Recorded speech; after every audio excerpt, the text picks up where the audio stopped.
My family cut me out of the will, out of the photos, and finally out of the Thanksgiving dinner table. But what they didn't know was that my quiet life held a secret they could never have imagined, a truth far more valuable than any inheritance they'd squabbled over. The memory of that Thanksgiving doesn't feel like a memory anymore. It feels like a cold spot in my soul, a permanent patch of frost on a window pane I can't quite see through. But to tell you about that day, I have to start with this one.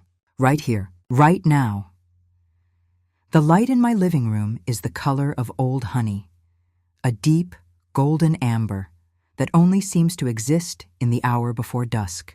It filters through the lace curtains my mother hung 50 years ago, casting delicate dancing patterns on the worn Persian rug. This rug has seen more life than most people. It's seen toddlers take their first steps, teenagers sprawl out with homework, and an old woman, me, pace its threads with worry and with joy. The air smells like me. Like the faint, sweet scent of the beeswax I use on the oak furniture, the dry, papery smell of old books, and the ghost of 1,000 home-cooked meals baked into the walls. It's a small house, some would say cramped, but it's not a house. It's a living, breathing scrapbook, and right now, the most precious page in that scrapbook is curled up next to me on the sofa, her small head resting against my arm. Lena, my son's daughter. My miracle. She's 8 years old, all curious eyes and a heart so big it sometimes seems to fill the entire room. She's holding my hand, her tiny, smooth fingers tracing the rivers and tributaries of veins and wrinkles on my own. A map of a long life she's only just beginning to read. "Grandma Marie," she said, her voice soft as a whisper. She'd been quiet for a while, just listening to the old clock tick on the mantel, its sound a steady, comforting heartbeat in the room. "Can you tell me a story? A true one?" I looked down at her, at the way her dark hair fell across her forehead, so much like her father's at that age. My heart did that familiar, painful squeeze, a mix of boundless love and a grief that never fully leaves you. "What kind of true story, my little sparrow?" I asked, using the nickname I'd given her when she was just a baby, always chirping and hungry for the world. She snuggled closer, pulling the crocheted afghan I'd made over her legs. "A story about Thanksgiving. Mommy and Daddy are at Uncle David's big party, but we're here, just us. Why didn't we go?" And there it was, the question that led straight to the cold spot. She didn't ask it with malice or even real confusion. It was simple childhood curiosity, but it was a key, turning a lock in a door I kept firmly shut most days. I took a slow breath, the kind that feels like it has to travel a great distance through time before it can be released. The amber light caught the dust motes dancing in the air like a million tiny memories stirred up by her question.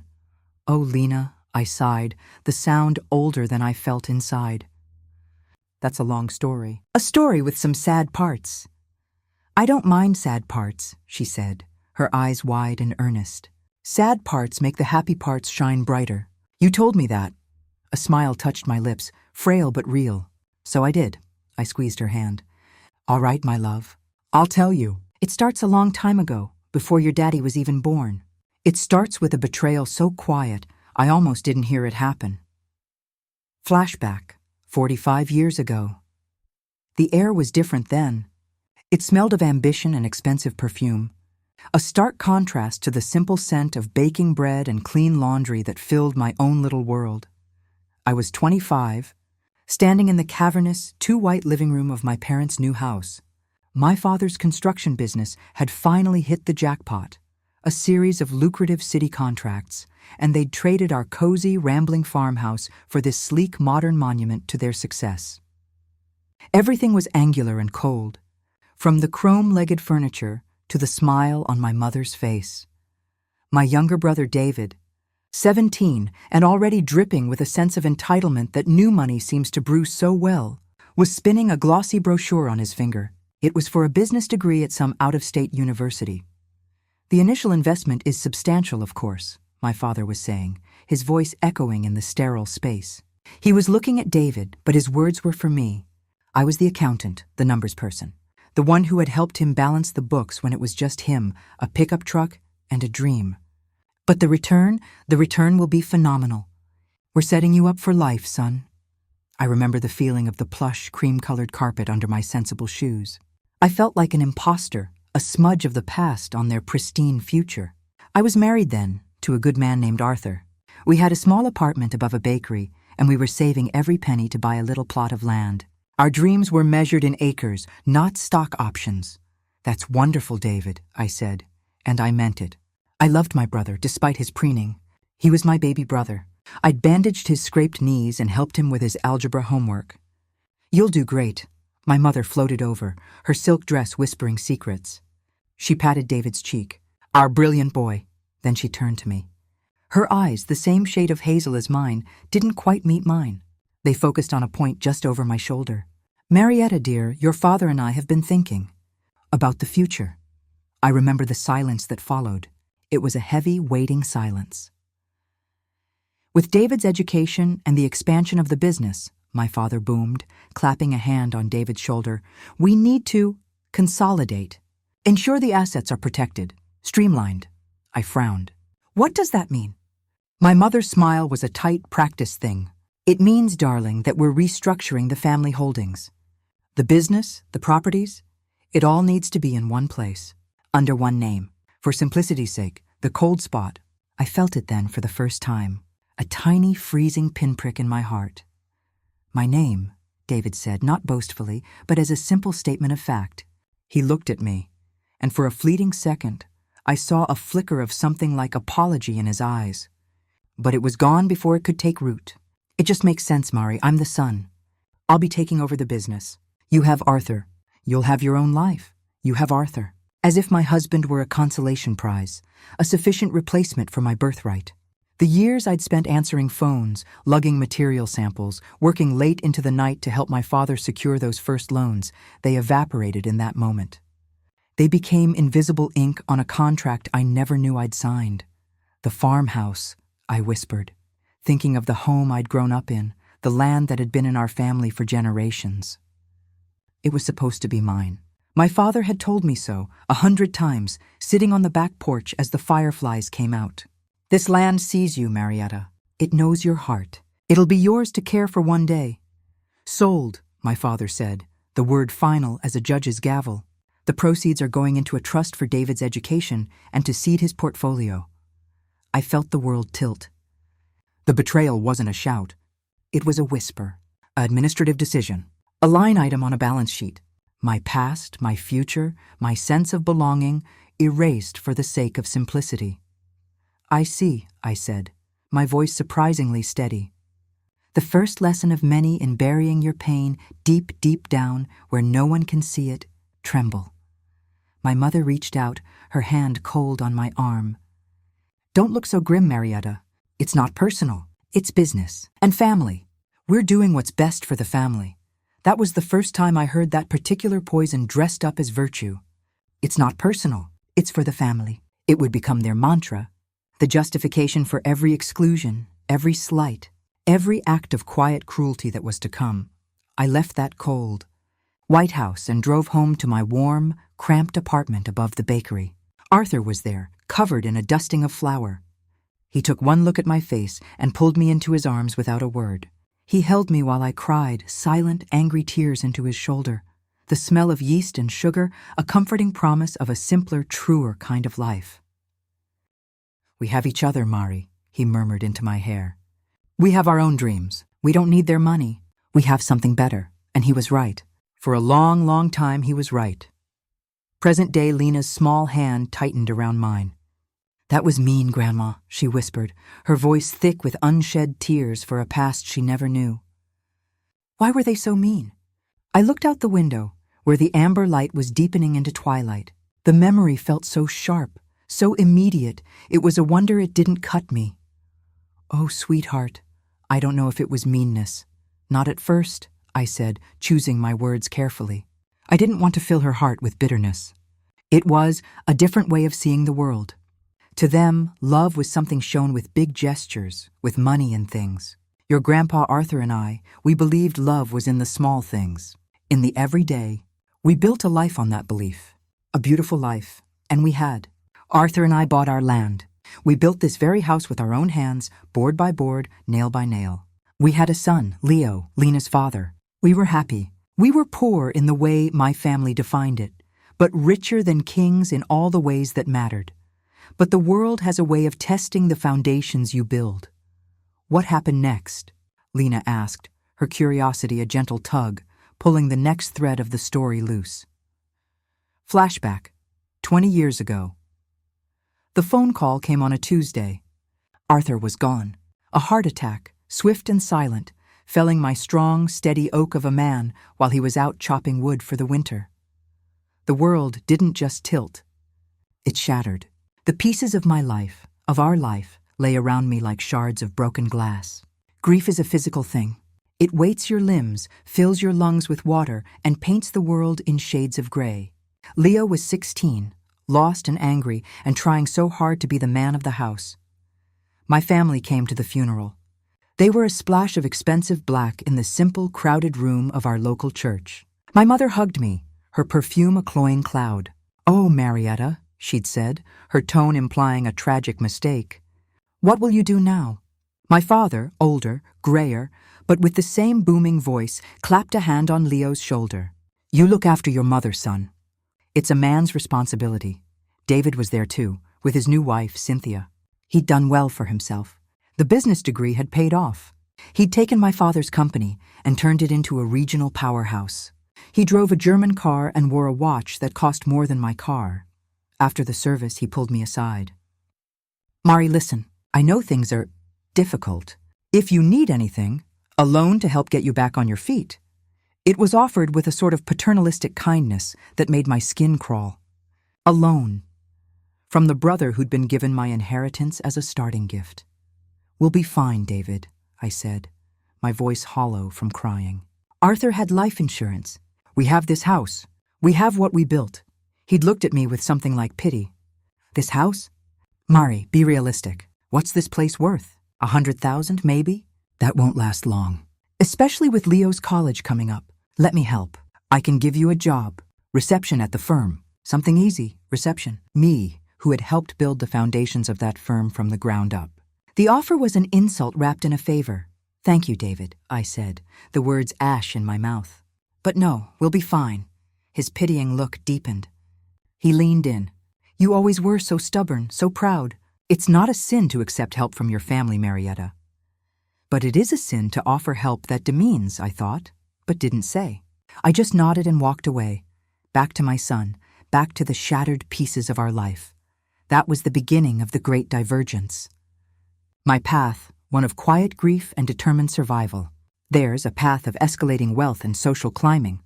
We became a footnote in their story, the poor relation, the ones who had chosen a quaint life and were now paying the price for our lack of ambition.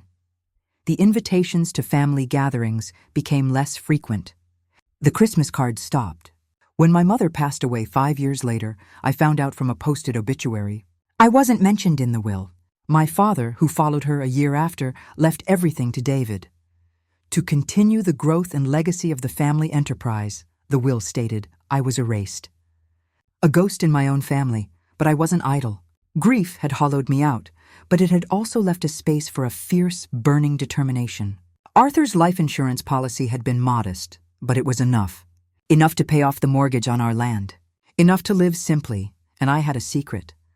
Arthur, my beautiful, practical dreamer, had had one wild streak. In the early days when we were so young and so stupidly in love, he'd taken a tiny portion of the money we'd been saving for our land, a mere $500, and against all my sensible, accountantly advice, he'd invested it. Not in blue-chip stocks or bonds. He'd believed in a crazy, fledgling company started by a college dropout, a company that made computers for ordinary people. He'd bought shares, and he'd never sold them. "It's our lottery ticket, Mari," he'd laugh whenever I worried about bills. Our little secret. Let it ride. After he died, in the depths of my grief, I'd almost forgotten about it. But one day, going through his old papers, I found the stock certificates. Curious, I looked up the company. The $500 was not $500 anymore. It was a number with so many zeros it made me physically dizzy. It was more money than my father's entire company was worth at its peak. More money than David could ever dream of. I didn't touch it. I didn't sell a single share. It felt like Arthur's presence, his final, incredible gift of provision. It was our secret, my secret. I lived on my small pension, on the vegetables from my garden, on the love I had for my son. The money in that account was a monument, not to wealth, but to Arthur's love and faith. It was my quiet armor against a world that thought I was nothing. Present day, a single tear traced a path down Lena's cheek. "Grandpa Arthur was a hero," she whispered. I wiped it away with my thumb. "Yes, my sparrow, he was, in every way that counts." She was quiet for a moment, processing the weight of it all. The injustice of it was a simple, clear concept to a child. It was wrong. It was mean. But Thanksgiving? She prompted gently. "What happened on Thanksgiving?" I took a deep, shivering breath. The light was almost gone now, the room bathed in deep blue shadows. The hardest part was coming. "Time passed, my love," I said, my voice growing softer. "Leo grew up. He met your mother. He became a wonderful man, a teacher, a profession my family considered noble, but ultimately a waste of his potential." I couldn't keep the old hurt completely out of my voice. We were tolerated, invited to big, showy events at David's mansion, weddings, christenings. We were the charity cases, the rustic relatives to be paraded as evidence of their humility. But the real family things, the small gatherings, those stopped including us a long time ago. I paused, gathering the strength to go back to that particular day, the day the whispering betrayal finally decided to speak its name out loud. "Last Thanksgiving," I began, the words feeling like shards of glass in my throat. "Your parents were invited to David's, a huge catered affair. Dozens of people. I was not. It was, understood. I was too old, too frail for the crowd, too out of touch. That's what they said. So Leo and your mother, they didn't want to go. They wanted to be with me.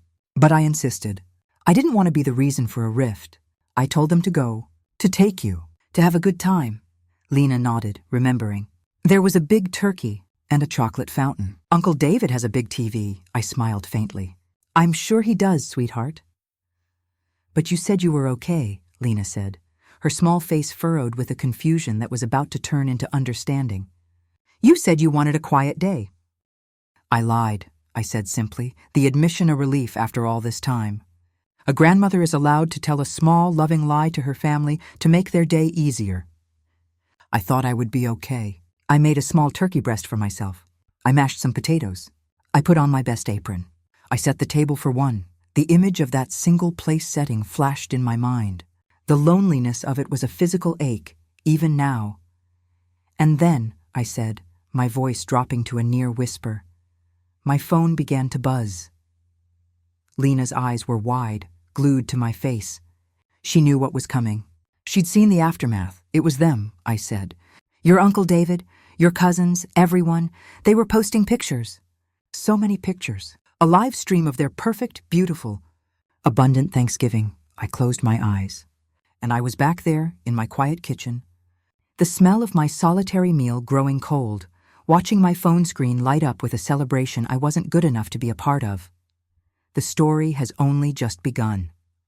The loneliness of that Thanksgiving table was a deep and quiet hurt, but it was the spark that finally lit a long, smoldering fire. What did I see on that screen that changed everything? What was the truth I finally posted for all of them to see? The truth was more shocking than they could have ever imagined. What would you have done in my shoes? Have you ever felt the sting of exclusion from those who were supposed to love you most? Share your story of quiet strength in the comments below. Your resilience inspires me. They posted a video of the toast.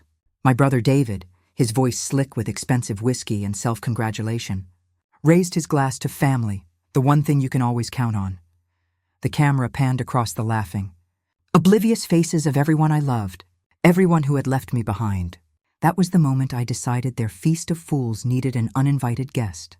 The truth, the memory of that phone, glowing and buzzing on my kitchen table like some angry trapped insect, is as vivid as the smell of my own single-serving pumpkin pie going cold in the oven.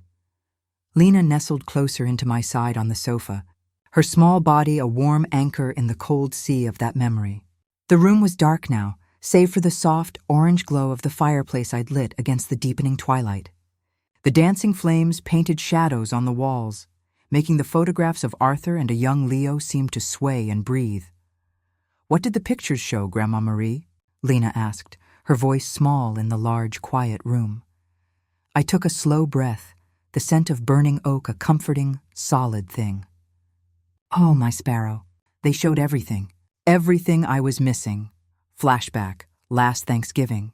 The first photo popped up on my social media feed with a cheerful ping. It was from my niece Jessica. A artfully arranged flat lay of the appetizer table, gleaming shrimp cocktail, a wheel of brie bursting from its pastry, crackers fanned out with geometric precision.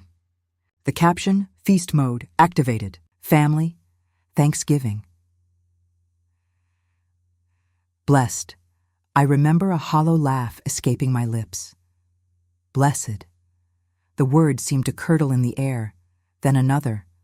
My cousin Linda's daughter, a girl I'd held as a baby, posted a selfie with her boyfriend, both of them making duck faces behind a massive golden brown turkey. Turkey time with my main squeeze. Gobble, gobble. Moi, family, dinner. The notifications came faster then, a relentless, joyful assault, a video of the kids' table, a chaotic, happy mess of paper crowns and laughter. A photo of the wine selection, rows of bottles that probably cost more than my monthly grocery budget. A boomerang of sparklers stuck in a pecan pie. And then the group photos. That was the worst. There was one posted by David's wife, Cynthia. The entire family, my family, crammed together in front of the grand 2-story stone fireplace in David's great room. They were all there. Leo was there, my son, with his arm around his wife, looking slightly uncomfortable but smiling. Lena was there, perched on her father's shoulders, a paper pilgrim's hat perched crookedly on her head. She was grinning, a smear of cranberry sauce on her cheek. My breath hitched. She looked so happy. I was glad for that. Truly I was. But the pain of seeing her there, in the heart of a celebration that had explicitly excluded me, was a physical wound. And there, right in the center, was David. His face was flushed with pride and Pinot Noir, his arms thrown wide as if to physically encompass his entire perfect, prosperous, complete family. The caption read, "My heart is so full. There is no greater blessing than being surrounded by your entire family on Thanksgiving. Thank you, Lord, for this abundance. Family first, gratitude. My cup runneth over entire family." The words blurred on the screen as my eyes filled with hot, shameful tears. The hypocrisy of it was so vast, so staggering, it felt like a physical force pushing me down into my chair. I was not there. I was alone in my quiet, shrinking kitchen with my one plate, my one glass, my one set of silverware. The distance between my reality and theirs wasn't just miles. It was a chasm of value. They were abundant. I was lacking. They were blessed. I was forgotten. I scrolled through the images, each one a tiny paper cut on my soul. There was a photo of the grown-up table, a long mahogany beast groaning under crystal glassware, fine china, and a centerpiece so large it probably required its own watering schedule. And there, at the head of the table, was my chair.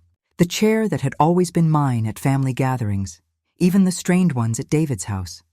It wasn't empty. They'd given it to David's business partner. I stared at the man's unfamiliar, laughing face. He was sitting in my chair.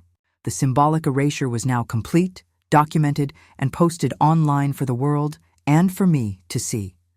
The phone felt heavy and toxic in my hand. This wasn't just an oversight.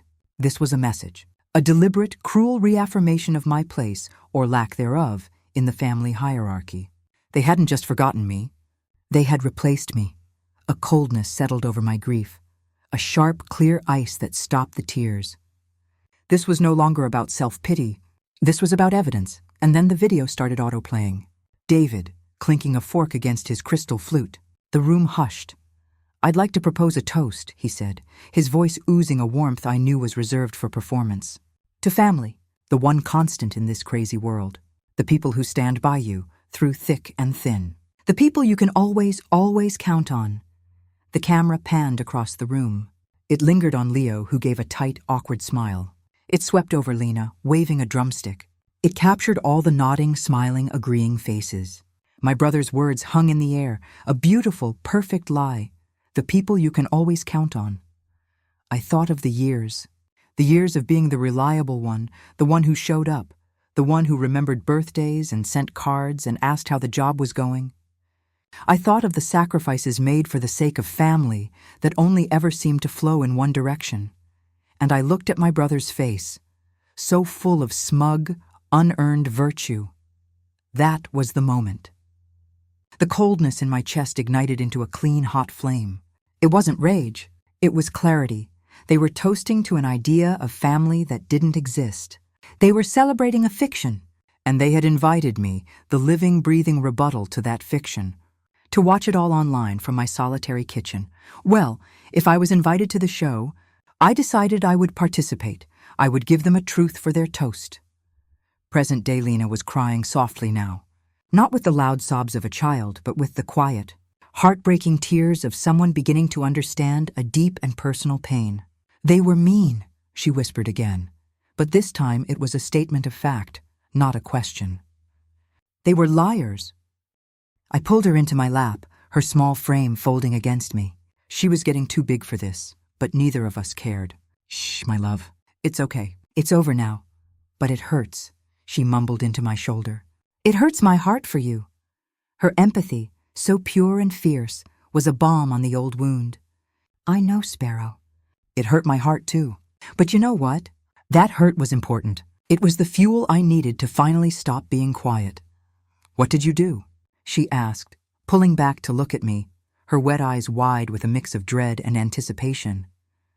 "I put my phone down," I said softly. "I went to the bedroom, and I opened the closet." Flashback, last Thanksgiving, continued. My heart was hammering against my ribs, a frantic, alive rhythm I hadn't felt in years. The self-pity was gone, burned away by that clean, hot flame of purpose.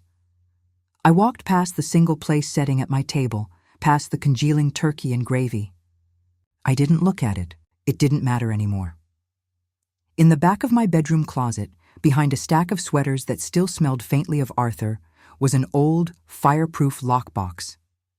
It was heavy. I had to drag it out and onto the bed. The key for it was on a chain around my neck, tucked under my clothes, next to my wedding ring. It had been there for decades. My hands trembled as I fit the key into the lock.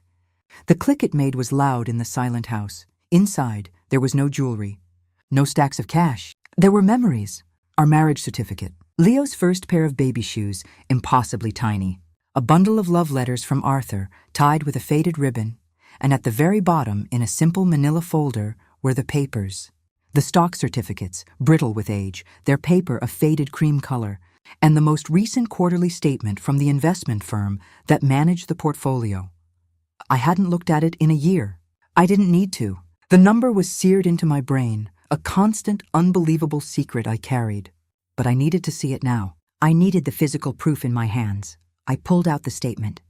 The numbers were as staggering as ever. The value of Arthur's wild, crazy, beautiful gamble had continued to grow, splitting and multiplying over the decades, a silent, snowballing avalanche of wealth. But that wasn't what I was looking for. I was looking for the other number, the number that represented the quiet, secret life I had lived alongside my public one. For years, I had taken a portion of the dividends, a minuscule, almost invisible fraction of the whole, and I had donated it, anonymously. It was my private ritual, my way of honoring Arthur's generous spirit. A women's shelter in the next town over, a literacy program for adults, a scholarship fund at the local community college for single parents trying to get back on their feet. I had a separate, small ledger book where I recorded these gifts. It wasn't for tax purposes. It was for my heart, to remind myself that even when I felt poor and forgotten, I had the power to give, that I was the abundance. I flipped to the most recent page in the ledger. The donations were listed in my careful, looping cursive. And next to each entry was a note, October 15th, Hope Harbor Shelter, $5,000, for new winter coats for the children. I remembered the director's tearful, bewildered thank you note addressed to a friend that I'd kept in the lockbox. November 10th, Second Chance Literacy. $2,500 for new books and GED materials. I thought of the newspaper article I'd saved, about their program expansion funded by an anonymous benefactor. This ledger wasn't just a record of donations. It was a record of a life lived with purpose, even in secrecy. It was the antithesis of David's showy, self-congratulatory toast. His abundance was for display. Mine was for doing. This was the truth. Not just the truth of the money, but the truth of the heart. The truth of who actually lived by the values they preached. I took a picture of the stock statement, making sure the dizzying number was clear and legible. Then I took pictures of the ledger pages, my handwritten notes a stark contrast to the cold printed figures of the brokerage statement. I carried the phone back to the kitchen. My food was still there, my lonely plate. I positioned the phone and took a picture of that too.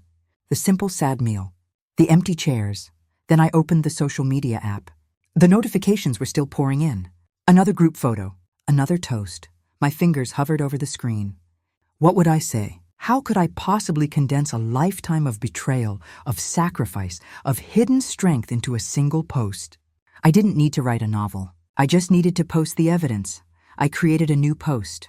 I attached the 4 photos, the feast from my family's posts, my solitary meal, the staggering brokerage statement, and the page from my donation ledger to Hope Harbor Shelter.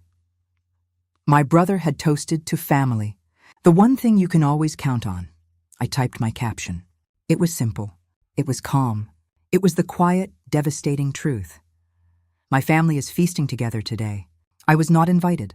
They posted that there is no greater blessing than being surrounded by your entire family. They are right. But abundance isn't about what's on your table. It's about what's in your heart. While I ate alone, I was comforted by the knowledge that the blessings I was given have helped keep others warm and fed. That is a family legacy I am proud of. Jarn Thanksgiving. True abundance. Family is more than blood. I didn't tag anyone. I didn't need to. The algorithm, that cruel messenger that had delivered their celebration to me, would now deliver my response to them. I took a deep, shuddering breath, and I pressed post. The silence in the house after that was deafening. The deed was done. There was no taking it back. I sat there in the quiet, waiting for the storm to break. Present-day Lena was staring at me, her mouth slightly agape. The fire crackled, spitting an ember onto the hearth. You posted the money? She asked, aghast. But it was a secret. The money wasn't the point, my love, I said, smoothing her hair. The secret was never the number in the bank. The secret was the love behind it. Arthur's love for us. My love for the people in our community. That's what I posted. I posted the love. The money was just the proof. What happened then? She breathed, her earlier sadness replaced by wide-eyed suspense. What did they do? I smiled a small, tight smile. First there was nothing. Just silence for a long, long time. I thought maybe no one had seen it. Maybe my post had gotten lost in all their noise. I remember the agonizing wait, the 5 minutes that felt like 5 hours. I refreshed the page. Nothing. My heart began to sink. Had I just made a monumental fool of myself? A crazy old woman shouting into the void? And then, I said, my voice dropping to a whisper, my phone rang. Lena's eyes went round. Who was it? It was your father. Flashback. Last Thanksgiving. Continued. The ringtone was Leo's, the specific cheerful melody I'd assigned to him. My heart, which had been hammering, now seemed to stop entirely. I picked up the phone. Leo, my voice was a croak. Mom? His voice was strange, tight, clipped. What is this? What did you post? He'd seen it. I posted the truth, Leo, I said, my own voice gaining a little strength. There was a long pause on the other end. I could hear noise in the background, the din of the party, laughter, clinking glasses. It sounded far away. Mom, you need to take this down, right now. His voice was a low, urgent whisper. Do you have any idea what you've done? Uncle David is. People are starting to see it. Cynthia is having a fit. Let them see it, Leo, I said, a surprising steadiness settling over me. It's the truth. Every word of it. The money, Mom, he hissed. That number, is that real? Is that for real? All this time? The money is real, I said calmly. But that's not what matters. Not what matters, he echoed, his voice rising in pitch before he clearly remembered he needed to be quiet. Mom, this is insane. Why didn't you ever tell me? Why are you living like this if you have that? Because that was never who I was, Leo. It was never who your father and I were. This house, this life, this is us. The money was just a coincidence. I heard him take a sharp, frustrated breath. Okay. We can talk about this later. The why, the how. All of it. But right now you have to delete it. You're causing a huge scene. The word scene hit me like a slap. After a lifetime of them causing scenes of erasure, of quietly cutting me out, my one moment of transparency was a scene. No, Leo, I said, my voice soft but absolute. I won't. Mom, please. You don't understand. The things they're saying, Uncle David is furious. He's saying you're trying to embarrass him, that you're making a play for Grandpa's money, that you're lying. The statement has the firm's number on it, Leo, I interrupted, a cold edge entering my voice. They can call and verify it. They can call Hope Harbor and ask about the anonymous donations. It's all true. Every bit of it. The line was silent for so long I thought we'd been disconnected. When he spoke again, his voice was different, smaller, hurt. Why didn't you tell me? And there it was. The real question, the one that mattered. Before I could answer, I heard a commotion on his end. A raised voice. David's voice roaring, unmistakable even from a distance. Is that her? Is that Marietta? Give me the phone, Leo. Give me the goddamn phone. There was a scuffling sound, and then the line was filled with the raw, unfiltered rage of my brother. Marietta! He bellowed. What in the hell do you think you're doing? Are you out of your mind? You take that post down this instant, you hear me? You embarrassing, spiteful old woman? I held the phone away from my ear slightly. I said nothing. I just let him rage. You always were jealous. Jealous of my success. Well, this is a new low, even for you. Forging documents, lying about donations, to make me look bad at my own table. On Thanksgiving? You're sick. You need help. I waited until he paused to take a breath. My voice was quiet when I spoke, a stark contrast to his sputtering fury. Hello, David, I said. I hope you gave your business partner my regards. He seemed to be enjoying my chair. The silence on the other end was pure, incandescent shock. The line is dead, but the storm is just beginning. David's rage is a wildfire, and it's about to spread through the entire family. How will Leo react to the secrets I've kept? What will David do when he realizes the truth is a weapon he can't control? The virtual feast is over. The real confrontation is about to begin. Have you ever had to stand your ground against a family member's anger? What gives you the courage to speak your truth when everyone is telling you to be quiet? Share your story of strength below. Your voice matters, David's lawyer called me. He thought he was intimidating a frail, confused old woman. He demanded I sign a document retracting my fabrications and admit to a senile episode. He said, "Be reasonable, Marietta. Don't make this ugly." I asked him if his retainer fee was more or less than the annual budget of the Hope Harbor shelter. The silence on the other end of the line was the first sweet note of justice. The fire in the hearth had burned down to a bed of pulsating embers, casting a warm, intimate glow across Lena's rapt face. The story had her now, heart and soul. The initial hurt had been replaced by a fierce, protective anger on my behalf. "He yelled at you?" she breathed, her small hands clenched into fists. "Uncle David actually yelled? What did you say back?" I smiled, a small, tired thing. "Sometimes, my sparrow, the most powerful thing you can do is not yell back. Sometimes, silence is the loudest reply." I had let David's rage wash over me like a storm surge against a deeply anchored rock. I didn't interrupt. I didn't justify. I just let him exhaust himself, his voice eventually growing hoarse with the effort of his own fury. "You'll be hearing from my lawyer."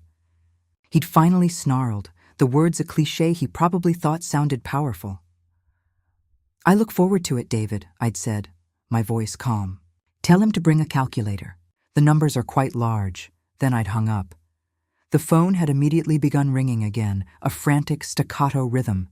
Leo, Cynthia, numbers I didn't recognize. I'd silenced it and placed it face down on the kitchen table. The world outside my little house was erupting into chaos, but inside there was a profound, newfound peace. The truth was out. The weight of the secret was gone. Whatever happened next, I was no longer playing by their rules. I'd wrapped my turkey breast and put it in the refrigerator. I'd washed my single plate, my single glass. my single set of silverware. The mundane act was a meditation. I was still me. I was still Marietta, who washed her dishes after a meal. The number in that brokerage account didn't change that. Then, I'd done the one thing that felt truly, authentically like celebration. I'd gone to the lockbox, retrieved the most recent thank you note from Hope Harbor, and I'd reread it, tracing the director's grateful words with my finger. "You have given these children not just warmth, but dignity." That was my abundance. That was my feast, present day. "But then the lawyer really called?" Lena asked, her eyes wide with a mixture of horror and fascination. The concept of a lawyer calling her grandma was something out of a movie to her. "Oh yes," I said, nodding slowly. The next morning, bright and early, as if he wanted to catch me before I'd had my coffee. Flashback, the day after Thanksgiving. The phone had rung at 7:02 a.m. The caller ID showed a sleek corporate law firm's name. Davidson and Klein, David's last name. Of course, I'd finished my coffee. I'd watched the sunrise paint the sky in streaks of rose and gold over my quiet garden. I was ready. "This is Marietta," I'd answered, my voice clear and steady. "Ms. Evans," a crisp, impersonal male voice said. "This is Robert Hemsworth, of Davidson and Klein. I represent your brother, David Evans." "Good morning, Mr. Hemsworth," I'd said pleasantly. "I hope your Thanksgiving was pleasant." There was a slight pause, thrown off by my civility. "Ms. Evans, I'm calling regarding a deeply concerning social media post you made yesterday, which contains what appear to be highly defamatory and fraudulent claims against my client." "Which claims are those?"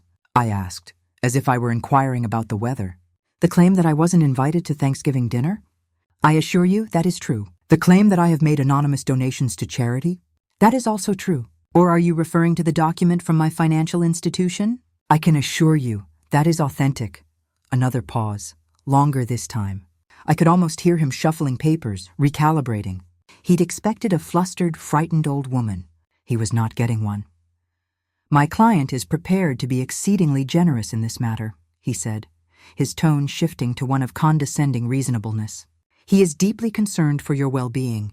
He believes this episode may be a result of undue stress or confusion. No one wants to see you embarrassed, Ms. Evans." "An episode," I echoed. "That's a kind way of putting it. I'd call it more of a revelation." "Be that as it may," he said, a note of impatience creeping into his voice. "We can make this all go away very simply. I have a document here, a retraction and a statement of clarification. It simply states that you were, in fact, invited to the family gathering, but chose not to attend due to fatigue. It also states that the financial document you posted was misrepresented. An old statement from a since-closed account, perhaps, that you misunderstood. We can work on the wording." "A since-closed account," I repeated, letting the absurdity of the lie hang in the air. "Yes. And in return for your signature on this document, my client is willing to provide you with a generous monthly stipend to ensure your comfort and care. It's a very reasonable offer. I'd advise you to take it. It would be a shame for this to become ugly." There it was. The threat, veiled in the language of concern. "Sign this lie, take this hush money, and we'll pretend you're not losing your mind." I looked out my window. A cardinal, a brilliant splash of red against the bare November branches, landed on the feeder. "Arthur had always loved cardinals, Mr. Hemsworth," I said, my voice soft. "Can I ask you a question?" "Of course," he said, sensing what he thought was capitulation.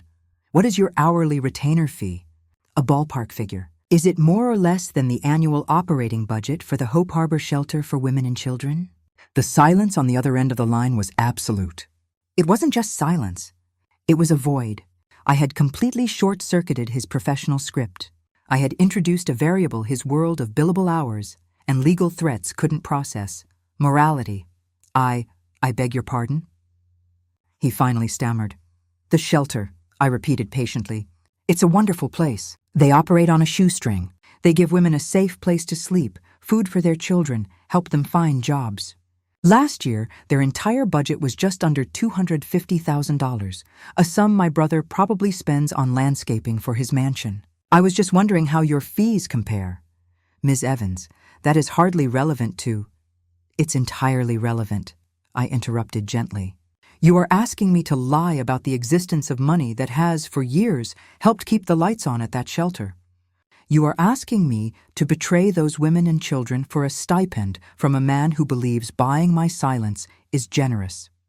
So, I ask again, is your fee more or less than their annual budget? He cleared his throat, a dry, uncomfortable sound. My fees are a private matter between myself and my client. I see, I said. Well, thank you for your time, Mr. Hemsworth, and thank you for the offer. But I must decline. I have no intention of retracting the truth, and I have no need of my brother's money. You see, the statement is quite real. If you or your client would like to verify its authenticity, the contact number for the financial firm is clearly listed at the top. A man of your diligence has surely already written it down. I could hear him breathing heavily. I had taken control of the conversation entirely. My client will not let this stand, he said, his voice tight, all pretense of reasonableness gone. He will pursue all available legal avenues for defamation. He is welcome to try, I said. But I'd advise him to be careful. Discovery is such a fascinating process. It has a way of bringing all sorts of truths to light. Have a good day, Mr. Hemsworth. I ended the call. My hand was trembling, but my spirit was soaring. I had faced down the dragon, not with a sword, but with a simple, unassailable question. The phone rang again immediately. It was Leo. This call, I knew, would be harder than the lawyer. Present-day Lena was watching me, her brow furrowed. Was Daddy mad at you? I reached out and took her hand. Your father wasn't mad, my love. He was hurt, and confused, and a little lost, and that is perhaps the saddest part of this whole story. Flashback, the day after Thanksgiving, continued. I answered Leo's call. Mom? His voice was raw, stripped bare. He didn't sound angry. He sounded devastated. I'm here, Leo. I left their house. We're at a hotel. Me, Sarah, Lena. He took a shaky breath. It's a war zone over there, Mom. Uncle David is... I've never seen him like this. He's screaming at everyone. Cynthia's crying. Everyone is on their phones, scrolling, whispering. My heart ached for him. He was trapped in the middle, the collateral damage of a war he never signed up for. I'm sorry you're in the middle of this. Sweetheart, I said, and I meant it with every fiber of my being. The money. Mom, he said, his voice breaking. Is it real? Please, just tell me. Is it real? Yes, Leo, it's real. A sob escaped him, sharp and painful. All this time? All those years I watched you pinch pennies, worrying about bills, wearing the same coat for 10 winters, and you had that? Why? Why would you live like that if you didn't have to? I closed my eyes. This was the question I dreaded. How could I make him understand? Leo, listen to me. That money, it was never our money. Not mine, not yours. It was Arthur's wild dream. It was his last incredible gift. To sell it, to use it for a bigger house, a newer car, it would have felt like spending his soul. It would have felt like admitting that the life we built together, the life we loved, wasn't enough. And it was enough. It is enough. This house, this land, this is us. That money was always something else. A miracle, a safety net so vast I never even came close to falling far enough to need it. But you could have helped me. The words burst out of him, loaded with a lifetime of unspoken pressure. College was so hard, Mom. The loans. Sarah and I were still paying them off. We worry about Lena's future every single day. You could have fixed all of that. And there it was. The core of the hurt. I hadn't just kept a secret from him. I had, in his eyes, let him struggle when I had the means to help. Oh, my boy, I whispered, tears finally filling my eyes. Do you think I didn't want to? Do you think it didn't break my heart 1,000 times to see you worry? But that money, it wasn't a piggy bank. It was a monument to your father, to his faith in me, in us. To use it for ordinary things felt sacrilegious. But I have been helping you, Leo, in my way. How? He asked, his voice thick with skepticism and pain. Who paid off the remainder of your student loans last year? I asked softly. There was a dead silence. That was an anonymous debt relief program, he said slowly, the pieces beginning to click together with terrifying, awful clarity. It was me, Leo, through a trust. I didn't want you to know. I didn't want it to change things between us. I didn't want you to look at me and see a bank account. I wanted you to see your mom, The one who was proud of the man you'd become on your own 2 feet. The down payment on our house, he breathed. The inheritance from a distant relative we'd never heard of. That was also me. Lena's college fund, he whispered. The one that just grew out of nowhere. A 529 plan, I said. Fully funded. She will never have to worry, Leo. Neither will you. Not about that. The line was so quiet, I could hear the hum of the hotel refrigerator in his room. I could feel his world reshaping itself in the silence. Every financial stress, every moment of relief he'd attributed to luck or hard work. It had been me. Watching. Loving. Providing from the shadows. He began to cry. Deep, ragged sobs that shook me through the phone. All this time, I thought we were alone. I thought it was all on me.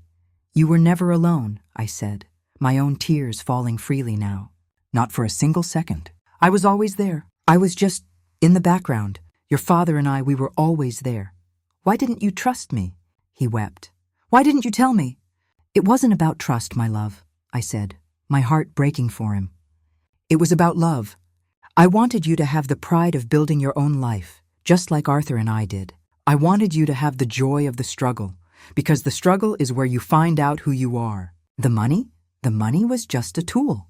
It was never the point. The point was you, your happiness, your family. He was silent for a long time, just breathing, processing. The anger was gone, replaced by a vast, bewildered grief. Uncle David, he finally said, his voice hollow. He's been calling everyone. He's telling them you're a liar, that you're senile, that you photoshopped the documents. He's demanding you be evaluated. He's destroying you, Mom. I took a deep breath. The emotional storm with Leo had passed, and now the practical battle remained. Let him try, Leo, I said, a new steel in my voice. He's not destroying me. He's only destroying the illusion everyone has of him. And that is a battle he cannot win. What are you going to do? He asked. And for the first time, I heard not fear in his voice, but a flicker of hope. I'm going to make a phone call, I said, to my own lawyer. Present day, Lena was full-on crying again, but this time for her father. Daddy was sad, she whimpered. He thought you didn't help. I know, sweetheart. And that was my mistake. A secret, even a loving one, can sometimes feel like a wall. I should have found a way to tear that wall down sooner. Did you call a lawyer? She asked, wiping her nose with the back of her hand. A good one? I nodded. The very best. But not the kind of lawyer your Uncle David has. Mine was different. Flashback. The day after Thanksgiving. Continued. I didn't call a corporate law firm. I didn't call a high-priced litigator.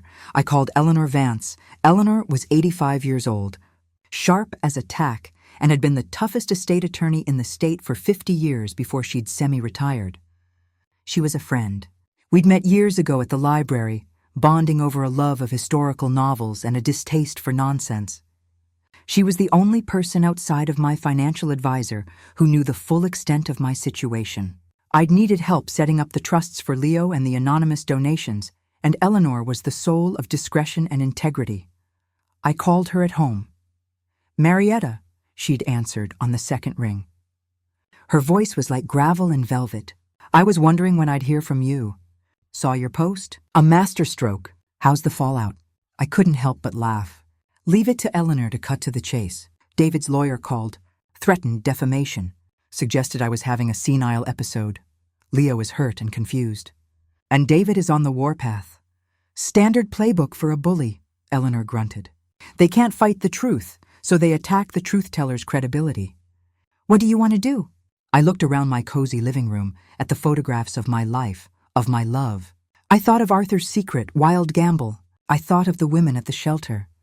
I want it to stop, Eleanor, I said. I don't want a lawsuit. I don't want his money. I just want him to leave me alone. I want the world to see that my worth was never in his bank account or my own. It's in here. I tapped my chest, even though she couldn't see me. All right, she said. I could hear the smile in her voice. Then we don't fight fire with fire. We fight it with a flood of cold, hard, undeniable fact. Give me permission to make one phone call to David's lawyer. Man to man, as it were. What will you say? I asked. I'll quote him a number, she said simply. The exact value of your holdings. Then I'll quote him another number. The size of the retainer I'll require just to step into a courtroom to defend you against what I will personally argue is a frivolous, malicious, and defamatory lawsuit against a woman of impeccable character. I'll explain that my client, that's you, has no interest in his client's paltry assets, but has infinite patience and resources to defend her good name. Then I'll hang up, a slow smile spread across my face. Eleanor didn't wield a knife. She wielded a scalpel. Do it, I said. An hour later, my phone buzzed. It was a text from Eleanor, called. He listened. I think he might have cried. You won't be hearing from him again. Dinner next week? My treat. The tension that had been coiled in my shoulders for a lifetime finally began to ease. The legal threat was over. David's hired gun had been outdrawn and outclassed by an octogenarian in a cardigan. But the court of public opinion was still in session, and the judge and jury were my entire family. My phone began to light up again, but this time it wasn't with calls from David or his immediate circle. It was with messages from cousins, from aunts, from old family friends I hadn't heard from in years. They'd all seen the post. They'd all heard the rumors, and now they were reaching out. The messages were a mix of awe, apology, and sheer unadulterated curiosity. Marietta, is it true? My God, we had no idea. I always knew David was a pompous ass, but this takes the cake. Those donations, you are an angel. Can you forgive us for not speaking up? The family tapestry, once tightly woven around David's money and influence, was beginning to unravel, thread by thread. The legal threat has been neutralized, but the family schism is now wider than ever. Leo knows the truth, but can our relationship survive the weight of my long-held secret? And as the extended family reaches out, their motivations become unclear. Are they seeking genuine connection, or just a piece of the shocking fortune they never knew existed? The quiet grandmother has played her hand. The next move belongs to the family she left behind at the feast. When has a secret, even one kept for loving reasons, caused a rift in your relationships? How did you find your way back to trust? Share your story of reconciliation below. Your journey can help others heal. David showed up at my door, not with lawyers, not with threats, but with a check. A massive 6-figure check made out to Hope Harbor Shelter. Let's put this all behind us, Marietta, he said, his smile not reaching his eyes. For the family, I took the check. I framed it, and then I showed him the ledger where I'd already donated 10 times that amount. The color drained from his face. For the first time, my brother had nothing to say. The fire had reduced itself to a deep, warm glow, the embers pulsing like a heartbeat in the dark room. Lena was no longer curled against me. She was sitting upright, perched on the edge of the sofa cushion, her small body thrumming with the tension of the story. The initial sadness was gone, replaced by a wide-eyed, fierce anticipation. He came here? She whispered, as if David might be listening at the door. To our house? He did, I said, my voice calm, though the memory still carried a charge. He thought he could buy the truth and put it in a drawer somewhere. He thought his money was the biggest thing in the room. He was about to learn a very important lesson. Flashback. 1 week after Thanksgiving. The week that followed my post was a strange limbo. The frantic phone calls from David and Cynthia had ceased entirely after Eleanor's call to their lawyer. The digital storm, however, raged on. My post had been shared thousands of times, morphing from a family drama into a broader parable about hidden worth, family betrayal, and quiet philanthropy. The messages from extended family and old friends kept coming, a torrent of support and curiosity that was both heartening and exhausting. I answered them with simple grace, thanking them for their kindness, assuring them I was well, and deftly avoiding any further discussion of finances. The narrative was out of my hands now, spinning through the world, taking on a life of its own. Leo and I had spoken every day. The rawness was still there, a tender bruise on our relationship, but we were talking. He was trying to understand, and I was trying to explain the unexplainable, the complex, layered love that had motivated a lifetime of secrecy. He's lost it, Mom, Leo told me during one call. Uncle David, he's holed up in his office. The business, there are rumors. Clients are asking questions. The family man brand he's built his whole reputation on is, well, it's cracking. I felt no joy in this. Only a deep, weary sadness. This was the ugliness I had wanted to avoid. And then, on a cold, clear Tuesday morning, a sleek, black luxury car I didn't recognize pulled into my gravel driveway. I was in the garden, bundled in my old wool coat, checking on the winter greens. I saw him get out of the driver's side, David. He was alone. He looked smaller somehow, diminished outside of his natural habitat of marble and mahogany. He was wearing an expensive overcoat, but his shoulders were hunched against a chill that had nothing to do with the weather. He stood by his car for a moment, looking at my house as if it were a foreign country. Then he started walking toward me. I didn't move. I just waited, my hands buried in the pockets of my coat, a trowel lying at my feet. "Marietta," he said as he approached. His voice was different. The bluster was gone.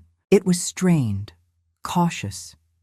"David," I replied, my breath making little clouds in the air between us. He stopped a few feet away, his eyes scanning the neat rows of kale and Brussels sprouts. He looked utterly out of place. "Still gardening, I see." "The earth doesn't care about stock prices," I said. "It just asks for consistency." An awkward silence fell. He shifted his weight, his expensive shoes crunching on the gravel path. "I came to talk," he said finally. "To put this nonsense behind us. For the good of the family." "The family," I repeated. The words felt like a stone in my mouth. Yes, he seemed to gain a little confidence. "This public spectacle, it's damaging for everyone. For Leo, for little Lena, for the business our parents built." He was still doing it, still framing his self-interest as concern for a collective whole that he defined and controlled. "What is it you want, David?" I asked, cutting through the preamble. He reached into the inner pocket of his overcoat and pulled out a long, white envelope. "I want to make things right," he said, holding it out to me. "I should have been more attentive. I see that now. Let me make amends. I didn't take the envelope." "I just looked at it." He grew slightly flustered. "It's a check. Made out to that shelter you're so fond of. A significant donation. $100,000. You can post it. You can show everyone that we've reconciled. That it was all a big misunderstanding. That family ultimately comes first." I looked from the envelope to his face. His eyes were pleading, but there was a hard, desperate calculation behind them.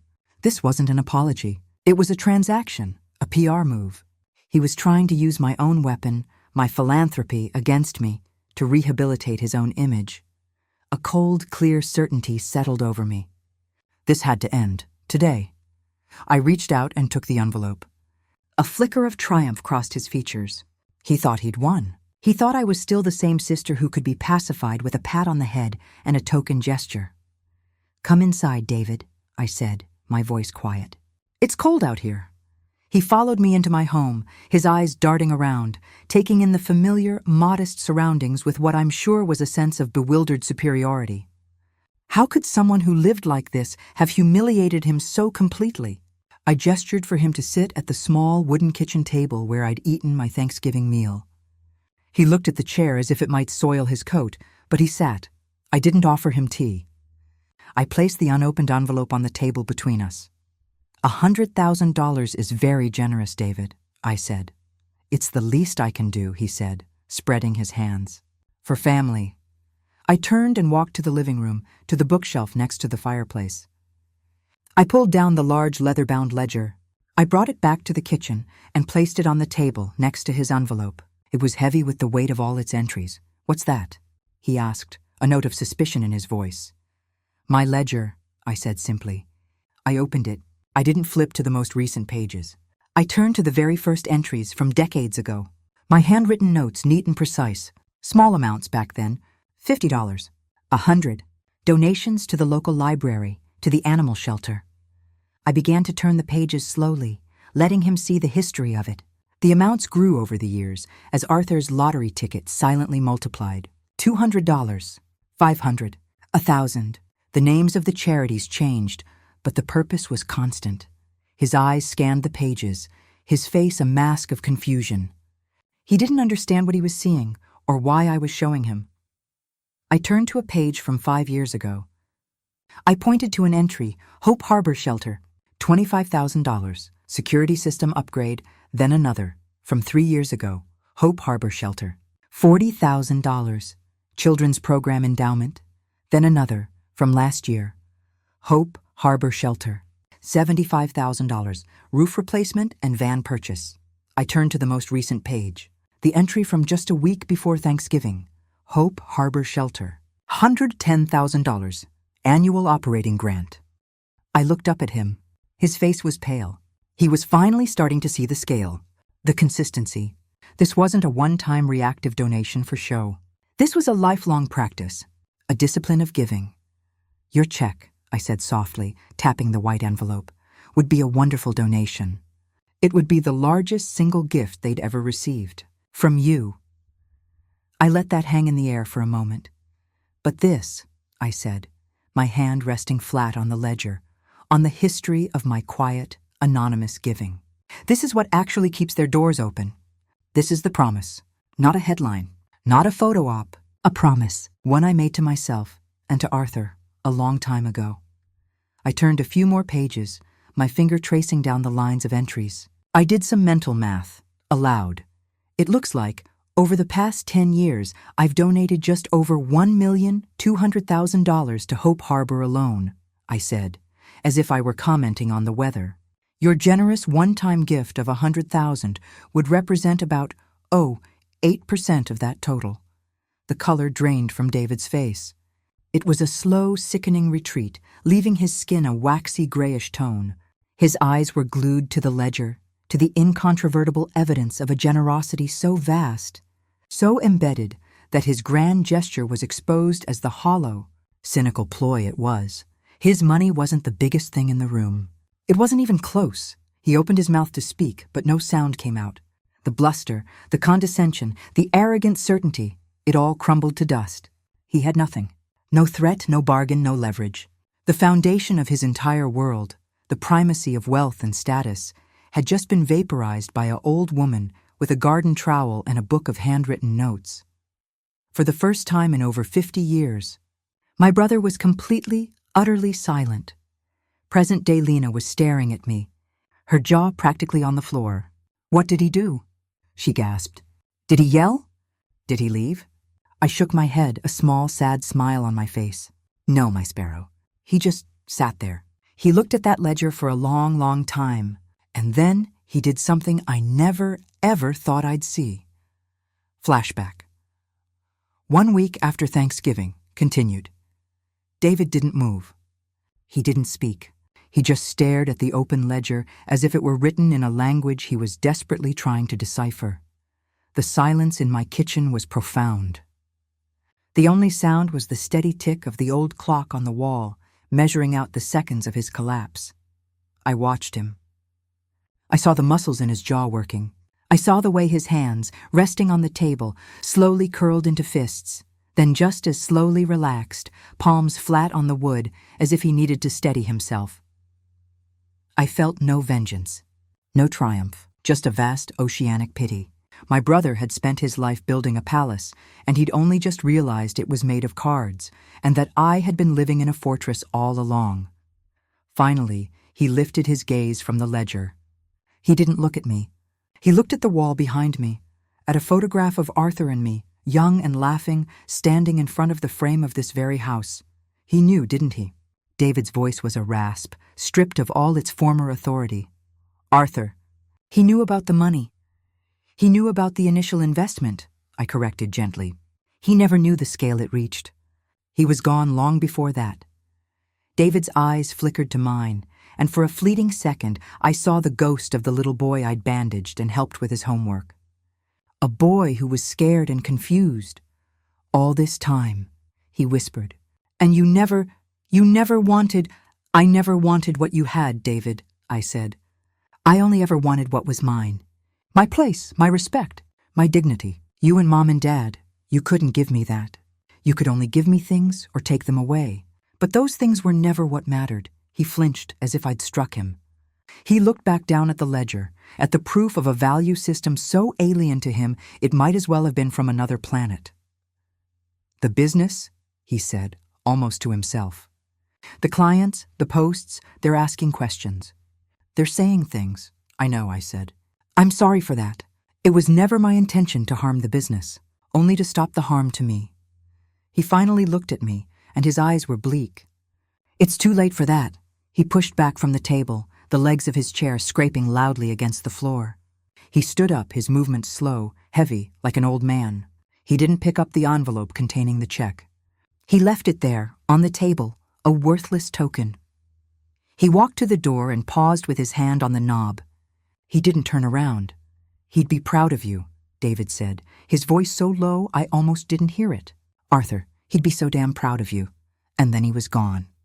I heard his car start, the engine purring too loudly in my quiet driveway, and then the sound of it fading away down the road. I looked at the envelope on my table. Then I looked at the ledger, open to a history of love and loyalty that no amount of money could ever truly represent. I picked up the check. I didn't rip it up. That would have been a gesture, a performance. And I was done with those. I would cash it, and I would add every single penny of it to the next donation for Hope Harbor. And in the memo line of the receipt, I would write, "From David Evans." Let him have that. Let his name be associated with actual grace, even if he'd never understand it. The confrontation was over. I had won, but the victory felt hollow and lonely. I had wanted my brother to see me, and in the end, all I had done was make him see himself. And the sight had destroyed him. Present-day Lena was quiet for a long time, processing the image of her formidable uncle brought so low. Is he okay?" she asked, her innate kindness surfacing through the thrill of the story. "I don't know, sweetheart," I said honestly. Sometimes, when people build their whole life on being the biggest, the best, the richest, they forget how to be anything else. When that gets taken away, they have nothing left to stand on. It's very sad. "But you didn't take it away," Lena argued, her sense of justice keen. "He did. He was mean first." "That's true," I conceded. "But when you stand up for yourself, sometimes the other person falls down. Even if you didn't push them, you just stopped them from pushing you. And watching someone fall is never a happy thing." She thought about this, her little face serious. "So what happened then? Did everyone just know you were right?" I smiled. "The world kept turning, my love. And the truth, once it's out, has a way of settling everything in its place." Flashback. 2 weeks after Thanksgiving, the dust began to settle. David's promised legal action never materialized. The frantic social media pace slowed. The story was picked up by a local newspaper, then a national blog, but they focused on the heartwarming angle of the anonymous grandmother donor, respectfully leaving out the messy family drama. My identity remained semi-shielded, a whispered legend rather than a public spectacle. The messages from family shifted again. The sheer curiosity about the money was replaced by something quieter, something like respect, and for some, apology. My cousin Linda, whom I hadn't seen in a decade, called me. She didn't mention the money once. "Mari," she'd said, her voice thick with emotion. "I saw your post. I read about the donations. I need to say I'm sorry. I'm sorry I let David and Cynthia become the center of the family. I'm sorry I didn't make more of an effort with you. I was a coward. I went along with it because it was easier. Can you ever forgive me?" We talked for an hour. We cried. We remembered our mothers, our childhood Christmases at the old farmhouse. It was the first genuine, uncalculated conversation I'd had with a family member in 20 years. Others followed, slowly, tentatively. The family was reorganizing itself, finding a new center of gravity. And that center, to my astonishment, seemed to be me. Not because of the money, but in spite of it. They were drawn to the quiet strength, the moral clarity. They were weary of David's transactional world. Leo and Sarah came over for dinner. A real dinner, at my table. We cooked together. We talked, really talked. The hurt was still there, a scar that would take time to fade, but it was clean now. Not infected with secrets. "I'm sorry I pressured you about the money, Mom," Leo said as we washed dishes. "I get it now, I think. It wasn't about me. It was about you and Dad, and the life you chose." "It was always about you," I said, handing him a plate to dry. "Everything was always about you. I just wanted you to have a life that was about more than a number in a bank. And you do, Leo. You have a beautiful family. You have a job you love that makes a difference. You have a good heart. That was the real inheritance. The only one that ever mattered." He put down the towel and hugged me, a real, solid, uncomplicated hug. "I love you, Mom." It was the first time since the truth had come out that it felt like we were truly mother and son again. Later that night, my phone buzzed. It was a text from a number I didn't recognize. "This is Jessica, David's daughter." My heart sank. "What now?" "I know I don't have the right to ask anything of you," the text continued, "but I need to talk to you about my dad and about me. Can we please meet?" The request felt different. It wasn't demanding. It was a plea. The next generation was reaching out, and the sins of the father were not theirs to bear. I looked at the text for a long time. The battle was over. The war was won, but the work of peace? The work of healing? That was just beginning. The confrontation is over, but the aftermath is just beginning. David's world is in ruins, but his daughter is reaching out across the divide. What does she want? Is this a chance for redemption? Or a new kind of complication? The family has been shaken to its core, and the pieces are still falling.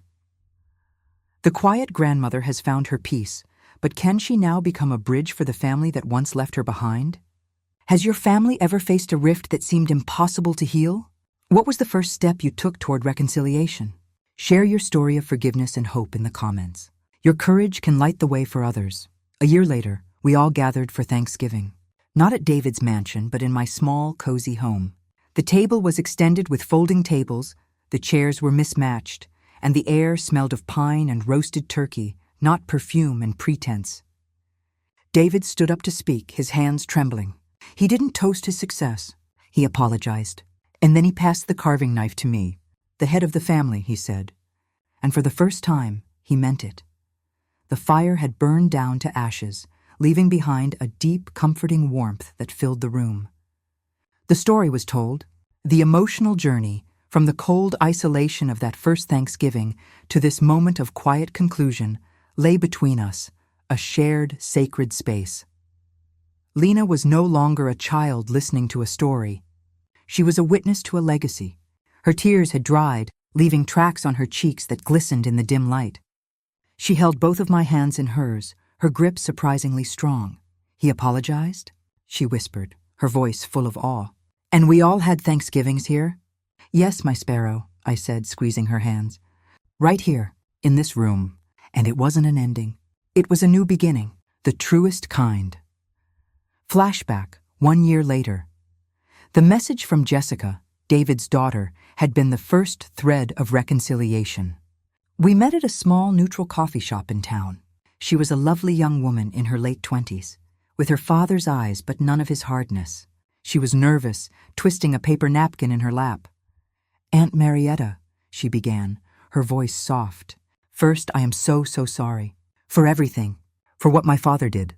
For what we all let happen." "You have nothing to apologize for, Jessica," I said gently. "You were a child in all of this." "I was an adult who enjoyed the benefits of his money and never questioned where the poison came from," she said, a startling maturity in her words. "After your post, after everything blew up, it was like a bomb went off in our house. Dad just collapsed. He stopped going to the office. He just sits in his study and stares out the window. Mom is frantic. My heart ached. This was the collateral damage I had feared. I never wanted to hurt him that deeply, Jessica. I just wanted the hurt to stop." "I know," she said, reaching across the table to touch my hand. "And that's why I'm here. Not to make you feel bad. To thank you." I was taken aback. "Thank me. You broke the spell," she said, her eyes earnest. "That family, it wasn't real. It was a performance. The perfect house, the perfect parties, the perfect successful children. It was all for show. We were all playing parts. And you were the only one who was real. You lived a real life, with real love, and you gave real help to people. You showed us what actual strength looks like. Not the strength of a bank account, the strength of character." Tears welled in my eyes. Of all the reactions I'd braced for, this profound understanding from the least expected quarter was the one that undid me. "My father is a proud man," she continued. "He's broken right now, but for the first time, I think there's a chance he might be put back together into something better. Something real. And I want to be part of your family, the real one. If you'll have me." We talked for 2 hours. She told me about the pressure of being David Evans's daughter, about her own dreams of being a teacher that he'd dismissed as unambitious. I told her about Arthur, about building this house, about the joy of a life built on your own terms. A bridge had been built, a slender, hopeful thing stretching across a chasm of years. Jessica became a regular visitor. She'd come over and help me in the garden, or we'd bake together in my small kitchen. Leo and Sarah embraced her. Lena adored her. She was a breath of fresh, honest air. Through Jessica, I learned that David's business had suffered. The bad press, the questions about his character, had cost him several major clients. The empire was shrinking. The irony was not lost on me. The thing he had valued above all else was crumbling, while the things I valued, my home, my family, my peace, were flourishing. As fall began to paint the leaves in fiery hues, an idea began to form in my heart. It was risky. It could backfire spectacularly. But the thought wouldn't leave me. I called a family meeting. Not the whole extended clan, but my core. Leo, Sarah, Lena, and Jessica. We sat in my living room, the very room where I now sat with Lena. "I want to have Thanksgiving here," I announced. The silence was stunned. "Here?" Leo asked, his eyes wide. "Mom, there are over 20 of us now, with all the cousins and kids. We'd be like sardines." "We'll use folding tables," I said, a smile playing on my lips. "We'll have picnics on the floor. I don't care. I want it here, in this home that Arthur and I built. I want to cook the turkey in my oven. I want to use my mother's china. What about Uncle David?" Sarah asked gently. "Especially David," I said. "He is invited. Everyone is invited. No exceptions." Jessica looked worried. "Aunt Marietta, I don't know if he'll come. Or if he does, what state he'll be in. He's not himself." "I know," I said. "But an invitation is not a demand. It's an offer. An offer of peace. The ball will be in his court. The plans were made. Invitations were sent out, not via fancy evites, but through personal phone calls from me and Jessica. The response was unanimously and shockingly positive. The aunts, the cousins, they all said yes immediately.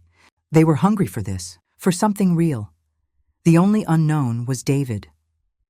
The day before Thanksgiving, my doorbell rang. It was him. He looked older. The expensive overcoat was gone, replaced by a simple jacket. He held a bakery box in his hands. "Jessica said it's tradition to bring something," he said, his voice hesitant. He thrust the box toward me. "It's a pie, apple." I took the box. "Thank you, David. Would you like to come in?" He shook his head, shoving his hands in his pockets. I wanted to know if the invitation was real." "It's real," I said. He nodded, looking at his feet. "I'll be here." He turned to leave, then paused. "Marietta, I'm trying." It was the most honest thing he'd said to me in 50 years. "I know," I said. "That's all any of us can do." Present-day Lena's eyes were shining. "He brought a pie?" "He did," I laughed, a real joyful sound. "And it was store-bought, and probably cost $20, and it was the most valuable gift he'd ever given me." "Then it happened?" She breathed. "Thanksgiving?" "Then it happened," I said. "Let me tell you about it." Flashback, Thanksgiving Day. The house was bursting at the seams. Folding tables draped with my mismatched tablecloths ran the entire length of the living room. Every chair I owned was pressed into service, supplemented by borrowed ones from neighbors. Children weaved between legs, their laughter echoing off the walls. The air was thick with the glorious, chaotic smells of roasting turkey, baking pies, and simmering gravy. A symphony of home. I was in the kitchen, orchestrating the final steps, surrounded by a team of aunts and cousins who had insisted on helping. It was loud and messy and absolutely perfect. At 1 o'clock, the door opened. David and Cynthia stood there. Cynthia looked apprehensive, her eyes darting around the crowded, noisy scene. David looked overwhelmed. He was holding a bottle of wine. People noticed their arrival. The noise level dipped for just a second, a collective, held breath. Then my cousin Linda swooped in. "David, Cynthia! So glad you made it. Here, let me take your coats. David, we need a strong man to help carve. Leo's struggling with the knife." She hustled them into the fold, and the moment passed. The noise swelled again. The spell was broken not by a dramatic speech, but by the simple, relentless momentum of family. We ate. We passed plates. We bumped elbows. We laughed. We told stories. Old stories about our parents, about the farmhouse, about Christmases long past. Stories that David had never been interested in, stories about a history that wasn't monetizable. But today he listened. He even smiled at a few. When the dessert plates were mostly cleared, David stood up. He tapped his fork gently against his glass. The room fell silent. Utterly, completely silent. All eyes were on him. This was the moment. I felt Leo's hand find mine under the table and squeeze it tightly. David looked pale. He cleared his throat, his hands trembling slightly. "I'm not good at this," he began, his voice rough. "I'm good at other things, or I thought I was." He took a deep breath, his gaze sweeping the room, finally landing on me. For most of my life, I believed that providing for family meant providing things: money, opportunities, a nice house. I thought that was the measure of a man. I was wrong. He paused, gathering himself. The silence in the room was profound, respectful. I hurt people on my way to getting those things. I hurt my sister. His voice cracked on the word. I excluded her. I dismissed her. I made her feel small and unimportant. And for that, Marietta, I am more sorry than I can ever say. My pride, it made me blind. It took you posting the truth online for me to finally see it. A few people gasped softly. His public admission was a shock. You showed me what real strength is, he continued, his eyes glistening. What real family is. It's not about the table you eat at. It's about the hands you hold around it. It's not about the price of the wine. It's about the truth in the toast. He picked up the carving knife from the turkey platter. He walked around the table to where I sat. He held the knife out to me, handle first. You are the head of this family, he said, his voice strong and clear now. You have its heart. You always have. Would you do the honors? Tears streamed down my face.